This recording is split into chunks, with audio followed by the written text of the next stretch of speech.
명리학적 관점에서 본 2025년 대한민국의 미래를 예측한다는 것은 매우 어렵고 힘든 일이지만 또 대중의 관심을 끌기에 매우 좋은 아이템입니다. 궁금증과 흥미를 유발하기에 매우 좋은 재료입니다. 동서고금을 막론하고 각 국가는 다양한 방법을 통해 자기 국가의 미래를 예언하였는데 천문을 통한다든지 예언가들의 능력을 빌어 국가의 운명을 점치기도 하였습니다. 우리 조상들 역시 여러 가지 방법을 통하여 국가의 미래를 점쳤었는데 그중 하나가 명리학을 통한 국운을 예측하는 방법이 있습니다. 조금이라도 명리학을 공부하고 물상과 음양오행을 공부한다면 간단히 미래의 운세를 예측하는 것은 간단하면서도 의외로 쉽습니다. 오늘은 이 자리를 통해 2025년을 4년 대한민국이 맞게 될 운에 관한 이야기하도록 하겠습니다. 사진 출처 2025년 대한민국 운세 챗 GPT 생성 우리나라는 예로부터 간목으로 알려진 풍수학적 명리학적 물상으로 풀이되고 있습니다. 즉 명리학에서 일간을 간목으로 두고 운을 풀이하는데 지지에 대해서는 학자들 간의 의견이 분분합니다. 술토 혹은 진토로 보고 해석하는 분들도 있고 또 다른 의견도 존재합니다. 사실 그 이유는 간단합니다. 과거 고서에서 언급한 내용이라고 책에서 읽은 적이 있는데 조선시대 국가의 운을 예측하던 기관에서 조선을 간목으로 정의하였고 그 방법과 이론이 존재하지 않고 그러한 자료가 어느 순간 전해지지 않았던 모양입니다. 명리학이 중국에서 전해져 온 학문이고 중국이 자국을 세계의 중심으로 보는 이유로 무토로 정의한 바 그 동쪽에 위치한 조선을 간목으로 보았고 그 아래에 있는 일본이 을목으로 정의한 것이 명리학과 풍수지리학의 이론에 타당하다고 생각하는 게 저의 개인적인 의견이자 현재 반론이 없는 이론으로 평가되고 있습니다. 2025년 대한민국의 운세는 을사년으로 을목과 사화의 두 개의 큰 기운을 바탕으로 사화 속에 있는 지장 간의 운세로 풀어보면 쉽게 내년도 운세를 예상해 볼 수 있겠습니다.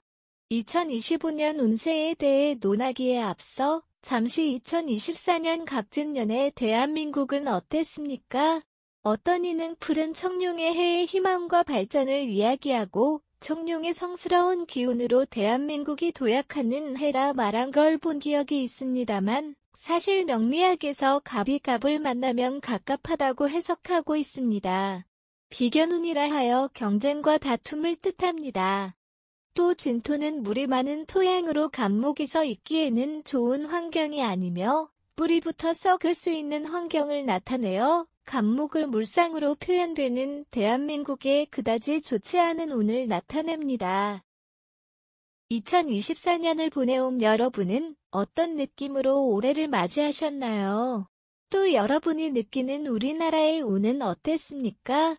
각각의 개인이 맞이한 운은 개인의 사주팔자에 따라 작용하는 운이 다르고 받아지는 운이 다르기 때문에 여러 형태의 운을 느꼈겠지만 우리가 느끼는 대한민국의 운은 보편적으로 그다지 좋지 않다고 느꼈을 것입니다. 이제 2025년을 4년의 운세를 풀어보도록 하겠습니다.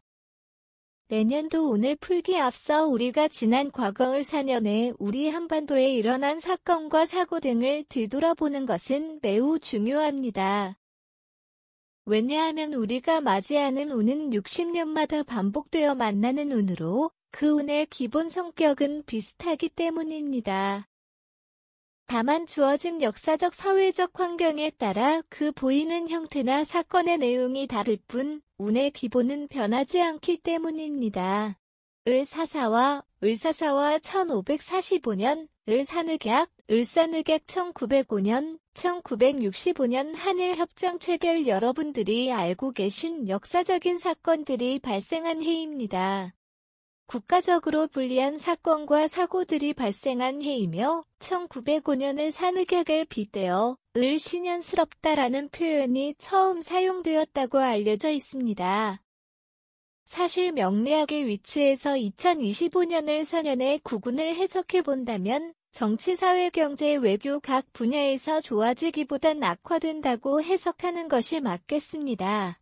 또 대북 문제에 있어서 매우 불안한 상태가 지속 혹은 충돌할 가능성이 높은 해로 보입니다.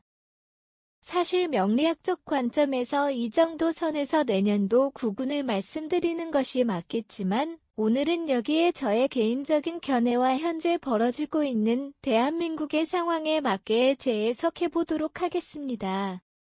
2025년을 4년 대한민국 구군 정치 분야 현재 대한민국을 강타하는 두 가지 이슈는 이재명 민주당 대표의 사법적인 부분과 김건희 여사의 국정 개입 혹은 명태균의 국정 개입 사건으로 인한 갈등이 고조되고 있고 윤석열 대통령의 임기 단축 및 탄핵 여부의 몸살을 앓고 있습니다. 내년도에는 그 갈등의 강도가 더 심해질 것으로 보입니다. 특히 정치인의 테러 등 강력한 사건 등이 예상됩니다. 사회경제 분야 사회 각층의 갈등이 고조되며 전 세계적으로 불고 있는 전쟁의 바람이 한반도에 직접적인 영향을 줄 것으로 보입니다. 또한 세대 간의 갈등이 고조되어 사회 불안을 높이는 시기가 되겠지만 이는 필연적으로 겪어야 할 현상으로 보입니다. 또 강력한 스태그플레이션이 우리 경제를 강타할 수 있겠습니다. 자영업자의 몰락으로 인한 사회 갈등과 사회 불안 요소가 가중되어 대한민국은 당분간 커다란 소용돌이에서 쉽게 빠져나오지 못할 것으로 보입니다. 특히 산불 및 각종 자연재해로 그 어느 때보다 큰 시련을 겪을 수 있습니다. 외교 안보 분야 2025년 11월 개최될 에이펙 회의 전후 북한이 도발과 전쟁 가능성이 높아질 것으로 보입니다. 우크라이나 전쟁 파병 및 지원이 큰 화두가 될 것으로 보입니다. 현재 온라인상의 각종 유튜브나 매체를 통해 2025년 대한민국의 미래를 예언하는 수많은 자료를 저 역시 보았습니다. 저 역시 매년 우리나라의 구군을 예측해보며 지켜보아왔지만 솔직히 2025년은 그 어느 때보다 불확실성과 불안감이 느껴지는 한 해가 될 것으로 보입니다. 하지만 역사는 반복되고 운의 흐름은 매번 바뀔 수 있으니 우리는 좋지 않은 상황에서 버텨낼 지혜와 용기를 준비하고 다시금 밝은 미래를 맞이할 준비를 해야겠습니다. 미래가 어둡고 불안하다고 그냥 푸념하고 절망하시겠습니까? 아니면 불안한 미래에 맞서 싸워 더 나은 미래를 준비하시겠습니까? 선택은 여러분의 몫입니다. 운은 반드시 돌고 돌기 때문에 지금 당장 어려워도 너무 두려워하지 마십시오.